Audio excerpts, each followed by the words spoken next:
let's move on to Premier League Young Player of the Year, Ryan Gravenberch. Love you. I wondered when we bought him whether we would see him being trained up to be a DM, but judging now by what Klopp said at the Foundation Gala event on the Friday before the end of the season, and he was like, again, extolling the virtues of how like Slot Slot identified that he could do it and has done it with him. So that's the thing that one of the things that Slot got really right. Does make me think that it wasn't on Klopp's radar quite to the level that I thought it would be.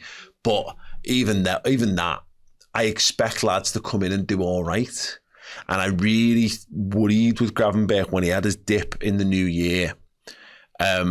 I thought that happens sometimes when you move players out of position and they're a bit of an unknown entity to the opposition, but also they're just really thrilled to be involved, so they really go to the well for you. But eventually the well runs dry, because sometimes to be at the top level, you need to have played it as a kid. You need to have come through the ranks and know this role inside and out, and you start to get found out, and I worried for him. And then lo and behold, we start playing 2 games a week and he goes back to being fucking brilliant again. So Andy,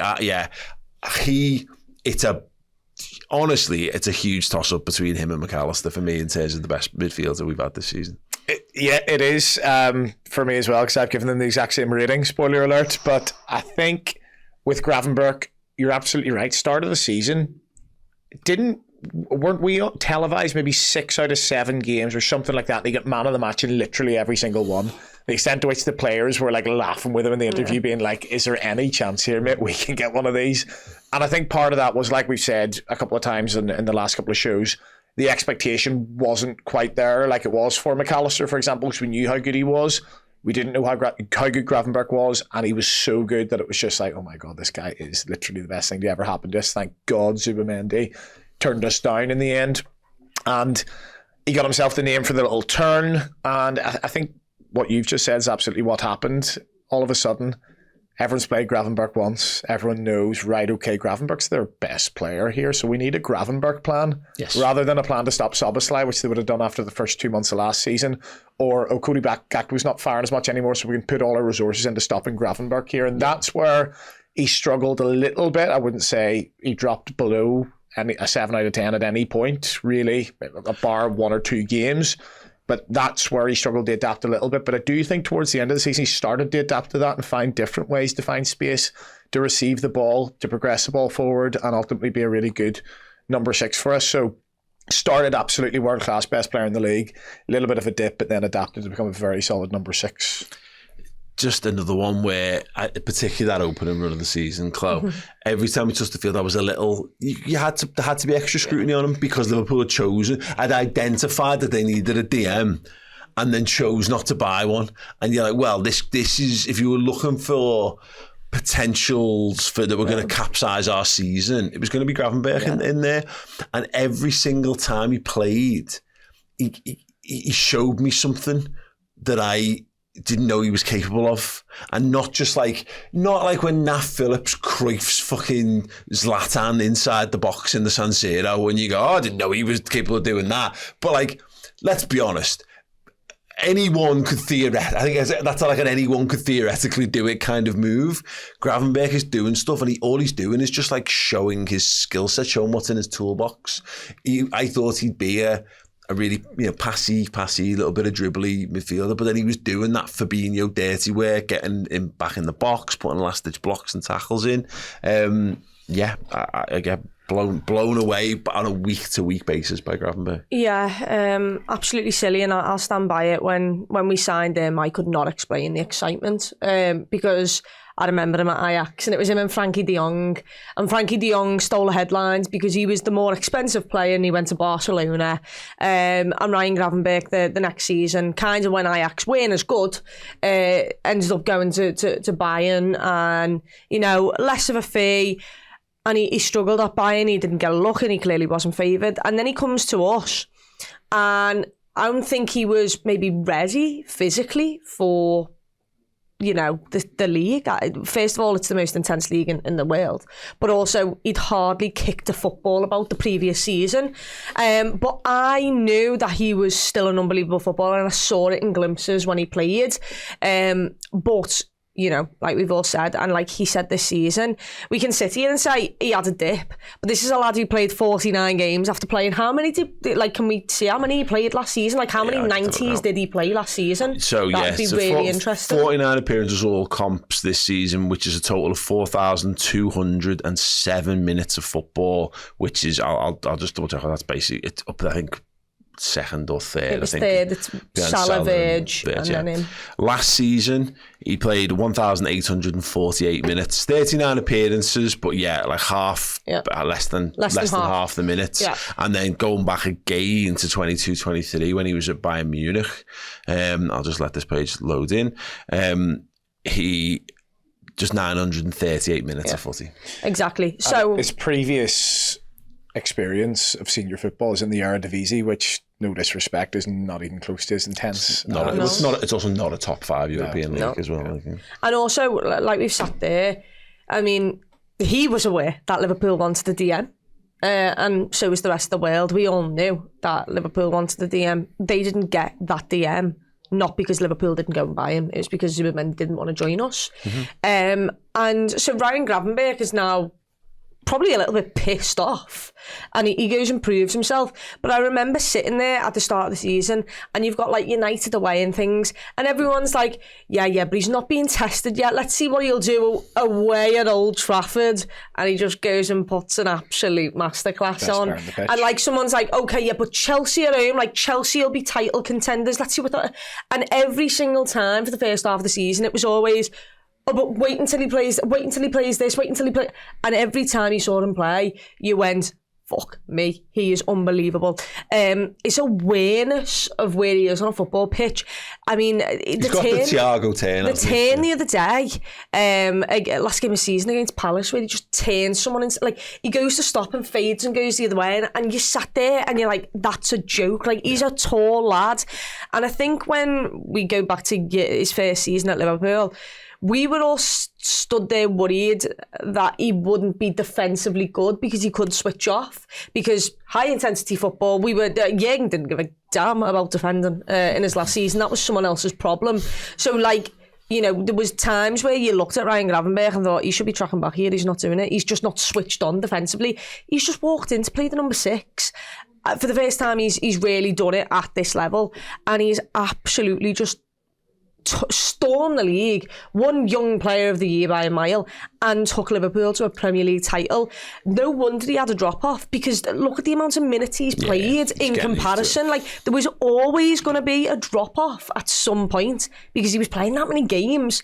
And where Alexis McAllister, you could probably take Alexis McAllister off for the last 10, 20, 15, however many minutes, and put a Kurt Jones in or someone like that, or a Wataru Endo. Ryan Gravenberch, he felt, do you remember Dom under Jürgen at the start, where it just felt like Dom was just, he was never going to be subbed, ever. Yeah. That's what it was like at the first half of the season. Gravenberch in the Premier League this season, it goes, first game of the season, Ipswich 90, Brentford 90, United 90, Forest 90, Bournemouth 90, Wolves 90, Palace 90, Chelsea 90, Arsenal 90, Brighton 90, Villa. It goes on. The first time he doesn't complete a full 90 minutes is the 14th game of the season, again in a 3-3 draw with Newcastle, and he does 67 in that. That's followed by 2 more 90s and an 87 against Leicester before he gets just gets to 57 minutes against West Ham. Back to 3 more. We won 5-0 as well. So finally got an opportunity to take him off the pitch. Yeah, 3 more back-to-back 90s, and there's a 68 against Ipswich in a 4-1 win, 90 Bournemouth, 60 against Everton. Honestly, the amount of minutes, the amount of times we've asked him to go again and again and again for us. It was great. He got the early rounds of the League Cup off. Cool, keep him completely clear of that. He was nowhere near the FA Cup as a result, but the League Cup hotted up in the semis and in the final. There he is again for that Champions League. He's only game he doesn't figure in is PSV, because again we treated that like the way we treat the FA Cup, is chuck all the senior players out of that one. yeah, wonderful. It's just, Absolutely it's wonderful. incredible what he's been able to do there. I mean, a role that we were so concerned about.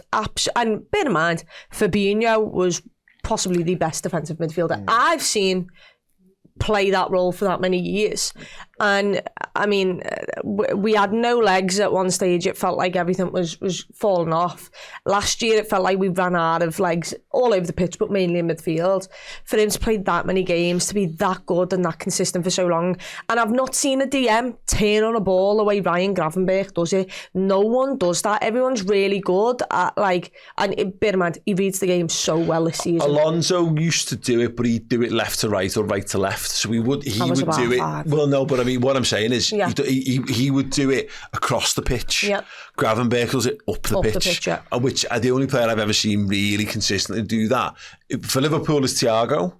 And in general, you're talking about like Zidane's, you know what I mean? I'm not saying he's Zidane, but what I mean is I'm talking about like truly gifted attacking footballers take the ball in their stride and take it with them, and he's doing that from DM for us. Yeah, someone usually maybe turns on it but instantly passes it off. Yeah. His long legs, he gets up the pitch and he'll be on the penalty box. I think his best performance this season is Real Madrid. I think he's incredible in that Real Madrid game, just finding the space, the wherewithal just to put the foot on the ball. And this is up against when Bellingham plays that game, doesn't he?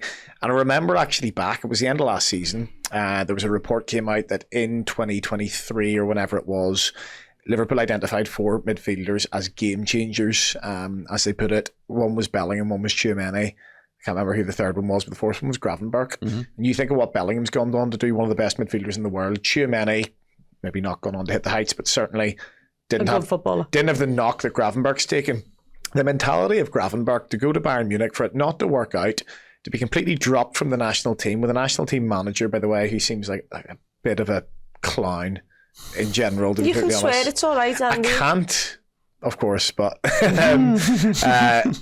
that's social. Great choice in Christmas tree decorations. Yes, absolutely. That, But he came out and publicly hammered him, and it meant that everyone came around and said he's terrible around the boys and he's terrible in the dressing room and he's lazy, and he had this tag around him. Not only to produce the level of performances actually on the ball and on the pitch is what he's done, but also to change that narrative around him in terms of that he's lazy, he doesn't work hard. And I always doubt that, because I don't think Liverpool sign those players. Yeah, and even if they think they can turn them around, I just don't think they do. But he's taken a real hit to the narrative around the quality of the player and his attitude. The turn that around this season is so impressive. Yeah.